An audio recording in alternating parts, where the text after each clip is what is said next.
আসসালামু আলাইকুম রহমতুল্লাহি বারাকাতুহু নাহমাদু নুসাল্লি আলা রাসূলিল কারীম আর রহমানু আলাল আরশিস তাওয়া সূরা তাহা ৫ নম্বর আয়াত।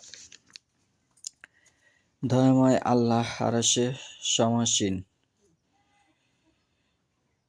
২০ নম্বর সূরা ৫ নম্বর আয়াত। আজকের বক্তব্যের বিষয় হলো আল্লাহ সম্পর্কে সঠিক আকীদা। আল্লাহ কি সর্বত্র বিরাজমান কিনা? অনেকের বিশ্বাস আছে যে আল্লাহ সর্বত্র বিরাজমান, অথচ মহান আল্লাহ বলেছেন তিনি আরশের উপর সমাসীন। এ মর্মে পবিত্র কোরআনে ৭টি আয়াত বর্ণিত হয়েছে। রাসূলুল্লাহ সাল্লাল্লাহু আলাইহি ওয়াসাল্লাম বলেছেন যে আল্লাহ আসমানে আছেন। সাহাবী রাদিয়াল্লাহু আনহা এবং তাবেঈনগণ সকলেই বলেছেন আল্লাহ আসমানের উপর আছেন। তাছাড়া সকল ইমামই বলেছেন আল্লাহ আসমানের উপর আছেন।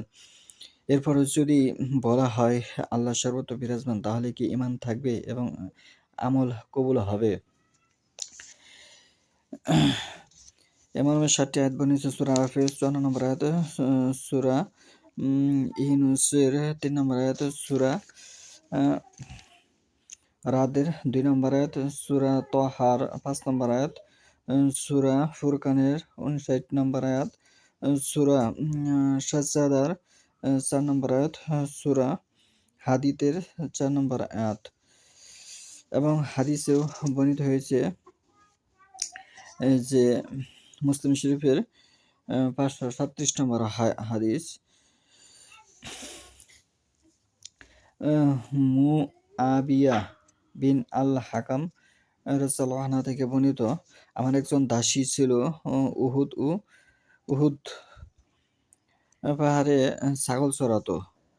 হঠাৎ একদিন একটি ছাগল নেকড়ে এসে নিয়ে যায়। তখন লোকটি ক্রীতদাসীর উপর চড়াও হয়ে একটি চড় মারে। তখন সে মনে করে যে আমি অপরাধ করে ফেলেছি। তখন আল্লাহ রাসূল সাল্লাল্লাহু আলাইহি ওয়াসাল্লাম এর কাছে তাকে এসে তার কথাটা পেশ করে। আল্লাহ রাসূল সাল্লাল্লাহু আলাইহি ওয়াসাল্লাম তাকে বলেন, তাকে নিয়ে আসতে বলেন। তার নিকটে নিয়ে আসলেন এবং আল্লাহ রাসূল সাল্লাল্লাহু আলাইহি ওয়াসাল্লাম তাকে জিজ্ঞাসা করলেন, আল্লাহ কোথায়? সে বলল, আসমানে। তিনি তাকে জিজ্ঞাসা করলেন, আমি কে? তখন সে বলল, আপনি আল্লাহর রাসূল।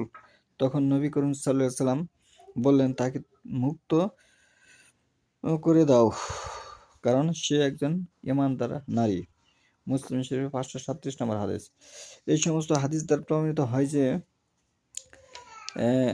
আল্লাহ আরশের উপর সমাসীন। যারা সর্বত্র বিরাজমান বলছে তাদের কথা ঠিক নয়, এবং তাদের পক্ষে বড় ইমাম, তাবেঈন, সাহাবী, তাবেঈন, মুজতাহিদগণ কেউ সমর্থন করেনি এবং তারা এটা মন গড়া তাফসীর করেছে। এই তাফসীর করার কারণে মানুষের মধ্যে একটি ভুল সিদ্ধান্ত চলে এসেছে। তাদের তাফসীর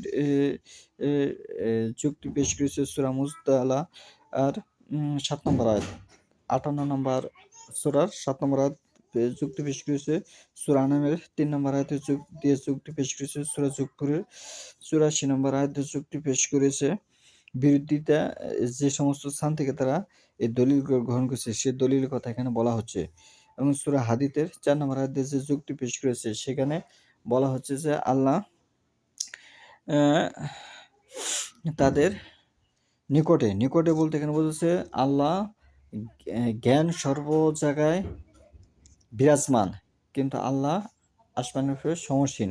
যেমন আমাদের দেশে যে রাষ্ট্রপতি হবে, সে এক জায়গায় থাকবে, কিন্তু তার ক্ষমতা সারা বাংলাদেশে বিরাজমান।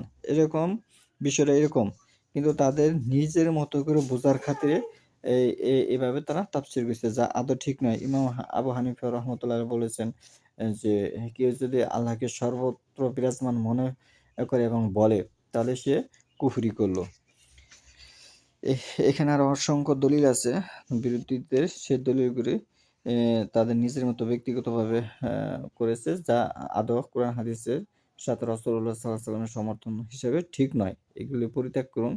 আল্লাহ আরশের উপর সমাসীন আছে, এটা বিশ্বাস করুন, তাতে আপনি ঈমানদার হতে পারবেন মুসলিম শরীফের ওই হাদিস দ্বারা। সুবহানাকাল্লাহুম্মা ওয়া বিহামদিকা আশহাদু আল্লা ইলাহা ইল্লা আনতা আস্তাগফিরুকা ওয়া আতুবু ইলাইক।